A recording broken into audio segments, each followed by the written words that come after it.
तो दोस्तों फाइनली मैंने भी देख ली बॉबी देओल की लव हॉस्टल। तो भाई कैसी है बॉबी देओल की ये लव हॉस्टल, चलिए समझने की कोशिश करते हैं इस छोटे से रिएक्शन के माध्यम से। हेलो फ्रेंड्स, मैं हूं नरेंद्र और मैं आपके लिए लेकर आया हूं और एक खास रिएक्शन जो कि जुड़ी हुई है विक्रांत मैसी, सान्या मल्होत्रा और बॉबी देओल की आ चुकी फिल्म लव हॉस्टल से। तो दोस्तों इससे पहले कि मैं आप लोगों के सामने लव हॉस्टल का रिएक्शन रखूं, कि उससे पहले मैं आपको ये तो बता दूं कि भैया आप इस फिल्म को कहां देख सकते हो। तो दोस्तों इस फिल्म को लेकर ये जानकारी तो ऑलरेडी हम लोगों के सामने आ चुकी थी कि भैया ये जो फिल्म है वो सिनेमाघर में नहीं रिलीज होगी, यानी कि भाई ये फिल्म सीधा सीधी OTT प्लेटफॉर्म यानी कि G5 पर लॉन्च कर दी जाएगी 25 फरवरी को। और भाई इस फिल्म को उस डेट पर, उस टाइम पर भैया रिलीज किया जा चुका है, यानी कि अगर आपने G5 का सब्सक्रिप्शन ले रखा है या फिर आपने नहीं ले रखा है तो भैया आपको इस फिल्म को देखने के लिए G5 के प्लेटफॉर्म पे जाना होगा और वहां पर जाकर आप इस फिल्म को बहुत ही आसानी से देख सकते हो। तो दोस्तों ये तो बात हो गई उस OTT प्लेटफॉर्म की। अब चलिए हमको आपको बताते हैं कि भैया इस फिल्म में कौन सा कलाकार कौन सा किरदार निभा रहा है। तो दोस्तों लव हॉस्टल की जो कहानी है वो मुख्यतः 3 किरदारों के ऊपर घूमती नजर आ रही है। पहले है विक्रांत मैसी जो कि इस फिल्म में आंसू शौकीन का किरदार निभा रहे हैं। उसके बाद इस फिल्म में है सान्या मल्होत्रा जो कि इस फिल्म में ज्योति धानीवाल का किरदार निभा रही है। और उसके बाद इस फिल्म में अपने जबरदस्त अवतार में नजर आ रहे हैं, यानी कि भैया बॉबी देओल जो कि इस फिल्म में विराज सिंह डागर का किरदार निभा रहे हैं, यानी कि एक ऐसा किरदार जिसका नाम सुनते ही इस फिल्म में नजर आने वाला हर एक इंसान खौफजदा हो जाता है, यानी कि डागर बोलता नहीं सीधा ठोकता है। तो भाई ये तो बात हो गई इस फिल्म के एक्टरों की। अब इस फिल्म को डायरेक्ट किसने किया है, तो भाई इस फिल्म को डायरेक्ट किया है शंकर रमन ने। तो दोस्तों अब चलिए हम लोग आते हैं लव हॉस्टल की कहानी पर। तो दोस्तों ये बात तो आप लोग जानते हो कि अमूमन मैं अपने किसी भी रिव्यू में किसी भी फिल्म की कहानी को आप लोगों के सामने रिवील नहीं करता हूँ, ये सोचते हुए कि भाई अगर मैंने पूरी कहानी आप लोगों को बता दिया, अगर मैंने फिल्म से जुड़ा हुआ कोई स्पॉइलर आप लोगों को दे दिया तो आपका तो मज़ा किरकिरा हो जाएगा। लेकिन इस फिल्म को लेकर एक बात मैं आप लोगों से ज़रूर कहना चाहूँगा कि अगर आप लोगों ने इस फिल्म के ट्रेलर को देखा होगा तो भैया इस फिल्म की कहानी को छुपाने के लिए हमारे पास कुछ भी नहीं है, यानी कि भैया इस फिल्म की जो पूरी की पूरी कहानी है ना वो आप लोगों ने ऑलरेडी ट्रेलर में देख ही लिया होगा। यानी कि भैया ठुमकते हुए नाचते कूदते हुए जिस तरीके से सान्या मल्होत्रा एक खंडहर नुमा मकान में आती हैं और विक्रांत मैसी को आकर बोलती है कि लो मैं तुम्हारे पास आ गई, अब हम यहाँ से भाग चलेंगे, यानी कि भैया ये दोनों एक दूसरे से मोहब्बत करते हैं। और उसके बाद भैया जब एक आंसू शौकीन नाम का लड़का अगर ज्योति धानीवाल के साथ मोहब्बत करेगा तो भैया इनके परिवार वालों को तो इन दोनों की मोहब्बत जो है वो रास नहीं आएगी। और यही बात इस ट्रेलर में भी आपको दिखाई गई है और पूरे फिल्म में भी आपको यही बात देखने को नहीं मिलेगी, मिलेगी देखने को नहीं मतलब मिलेगी मेरे भाई। तो यही बात आपको देखने को मिलेगी कि किस तरीके से ज्योति धानीवाल के जो परिवार वाले हैं वो आंसू शौकीन के पीछे पड़ जाते हैं कि भाई शौकीन साहब अपनी शौक को कहीं जाकर और पूरा करें।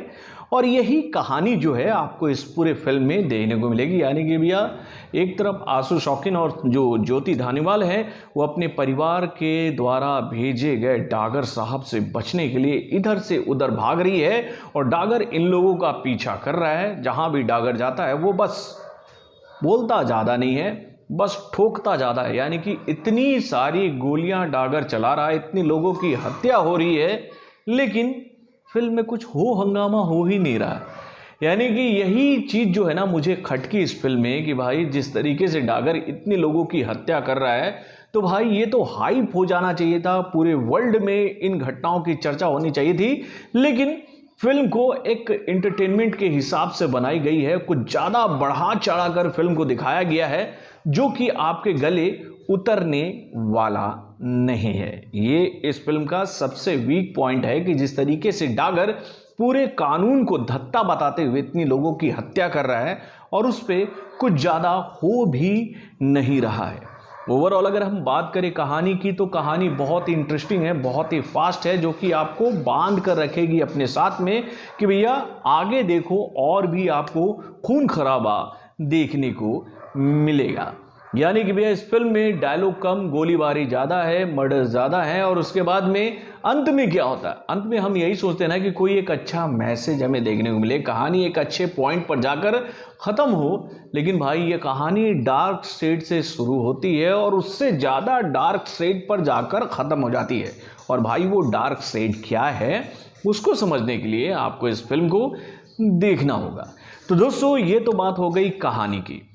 अब चलिए हम लोग बात करते हैं इस फिल्म में नजर आने वाले कलाकारों की कि भैया उन लोगों ने कैसा परफॉर्मेंस किया है। तो दोस्तों इस फिल्म में नजर आने वाले जितने भी कलाकार हैं, चाहे हम बात करें सपोर्टिंग कलाकार की या फिर हम बात करें इस फिल्म के मेन लीड एक्टर्स की, सब ने अपना बेहतरीन परफॉर्मेंस दिया है। और खास तौर पर इस फिल्म में डागर के किरदार में एक बार फिर से बॉबी देओल ने अपने बेहतरीन अभिनय का जादू दिखाया है मेरे भाई। यानी कि बॉबी देओल को लेकर मैं ये बात आप लोगों से इसलिए कह रहा हूं कि भैया बहुत दिनों के बाद बॉबी देओल को मौका मिला है बॉलीवुड में काम करने का, और वो बैक टू बैक अच्छा परफॉर्म करते नजर आ रहे हैं। यानी कि भैया जिस बॉबी देओल को लेकर लगातार ये बातें हर एक सोशल मीडिया प्लेटफॉर्म पर कही जा रही थी, इवन तो भैया बॉबी देओल को लेकर यहां तक कह दिया गया था कि उनका फिल्मी कैरियर जो है वो पूरी तरीके से समाप्त हो गया है। लेकिन यहां पर मैं थैंक्स कहना चाहूँगा सलमान खान को कि भैया उन्होंने बॉबी देओल को एक बार फिर से बॉलीवुड के सर्किट में आने का मौका दिया अपनी फिल्म यानी कि रेस के माध्यम से। यानी कि जब से सलमान खान ने उनका साथ दिया और उसके बाद से बॉबी देओल ने किसी को भी निराश नहीं किया है। चाहे हम बात करें उनकी उस फिल्म की जिसमें उन्होंने भैया पुलिस वाले अवतार में लोगों का दिल जीता, उसके बाद अगर हम बात करें भैया उनके बाबा वाली फिल्म की, तो भैया बाबा वाला किरदार तो उनका बहुत ही ज़बरदस्त है, जिसका 3rd सीजन बहुत जल्दी ही आने वाला है। यानी कि मैं बात कर रहा हूँ आश्रम की। और उसके बाद ये वाली मूवी, यार इस मूवी में भी बॉबी देओल ने अपना आउटस्टैंडिंग परफॉर्मेंस दिया मेरे भाई। यहाँ पर मुझे एक बात जरूर खली थी कि बॉबी देओल के कैरेक्टर को जिस तरीके से शांत रखा गया था, जिस तरीके से कूल रखा गया था, उनको डायलॉग मिलने चाहिए थे।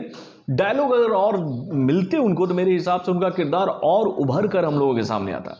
उसके बाद सानिया मल्होत्रा ने भी बहुत ही बेहतरीन काम किया है। विक्रांत मैसी नो डाउट बॉलीवुड के उभरते हुए बेहतरीन कलाकारों में से एक है और उन्होंने अपने बेहतरीन अभिनय का जादू अपनी हर एक फिल्म में दिखाया है। खासतौर पर उनके मिर्ज़ापुर वाले किरदार को तो मैं भूल नहीं पाता हूँ यार, उन्होंने क्या काम किया था। और उसके बाद से विक्रांत मैसी जिस भी प्रोजेक्ट के साथ जुड़ते हैं वो उसके साथ इंसाफ करते हैं। इस फिल्म में भी उन्होंने इंसाफ किया है। वहीं पर अगर हम बात करें डायरेक्शन वाली पार्ट की, तो भैया शंकर रमन ने भी बहुत ही बेहतरीन डायरेक्शन किया है। यानी कि उनको जो कहानी मिली थी, जिस तरीके से मिली थी, उन्होंने उस कहानी को एज इट इज उतार कर हम लोगों के सामने रख दिया इस फिल्म के माध्यम से।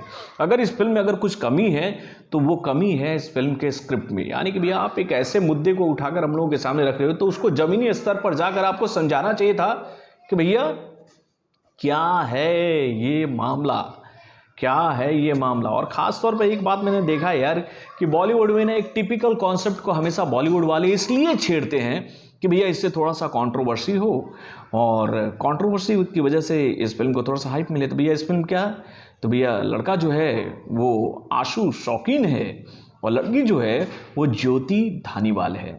ये कॉन्सेप्ट मुझे समझ में नहीं आता है भैया। थोड़ी सी कहानी में आप उल्टा पुल्टा करो ना तो और आपको ज़्यादा कंट्रोवर्सी मिलेगा है। तो बॉलीवुड से जुड़े और भी कई सारे खबरों को जानने के लिए हमारे चैनल वरुण जंक्शन को लाइक सब्सक्राइब करना ना भूलिएगा और हमारे अपडेट्स को जानने के लिए बेल आइकन को जरूर दबाइएगा।